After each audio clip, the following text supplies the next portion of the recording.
একটা ছোট্ট rapid fire round করবো, অনেকে নমস্কার করছেন, আমি তাদের কাছেও যাবো।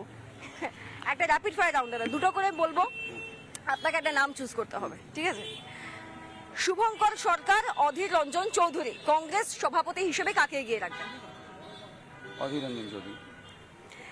দিলীপ ঘোষ না শুভেন্দু অধিকারী, কার আমলে বিজেপি বেশি শক্তিশালী? না, সেটা শুভেন্দু অধিকারী। আচ্ছা, দিলীপদাও কিন্তু খেটেছেন। খেটেছেন কিন্তু, মানে যদি নিচের ইট ভালো না থাকে হ্যাঁ, তাহলে উপরটা কি করে তৈরি উপরটা হবে? না। ঠিক, ঠিক। আচ্ছা, শুভেন্দু অধিকারী না শ্রমিক ভট্টাচার্য, কাকে বেশি পছন্দ? না না, দুজনকে পছন্দ। হ্যাঁ, না না, একটা নাম বলুন। আমি তো বললাম একসাথে বলে দুজনকে পছন্দ আমার।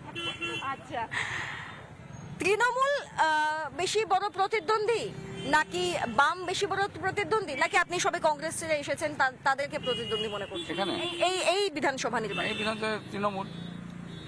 আচ্ছা, অভিষেক ব্যানার্জি না রাহুল গান্ধী, যদি একটা নাম চুজ করতে হয়? কি মানে কি?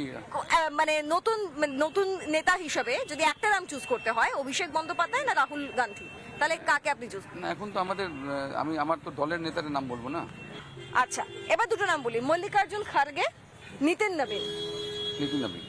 আচ্ছা, বহরমপুর কেন্দ্র কাকে বেশি দেখতে ভালো লাগে? সুব্রত মৈত্র ছিলেন এবং অধীর রঞ্জন চৌধুরী।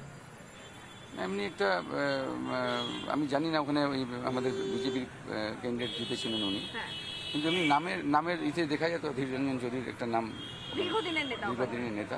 হ্যাঁ একটা ব্রাঞ্চ ছিল এককালে উনি, হ্যাঁ, তো কাজেই অধীর রঞ্জন চৌধুরী। ওনার নাম ওনার। আচ্ছা, ধন্যবাদ দাদা। আমরা সন্তোষ পাঠকের সঙ্গে কথা বলছিলাম, বিজেপি প্রার্থী চৌরঙ্গি থেকে, তার সঙ্গে কথা বলছিলাম এবং তিনি একদম সপাটে উত্তর দিয়েছেন, এ ব্যাপারে কোনো সন্দেহ নেই। কিন্তু ভোটের পর অর্থাৎ 4 মে চৌরঙ্গি বিধানসভায় বিজেপি সপাটে উত্তরটা দিতে পারে কিনা সেই দিন আমরা দেখব।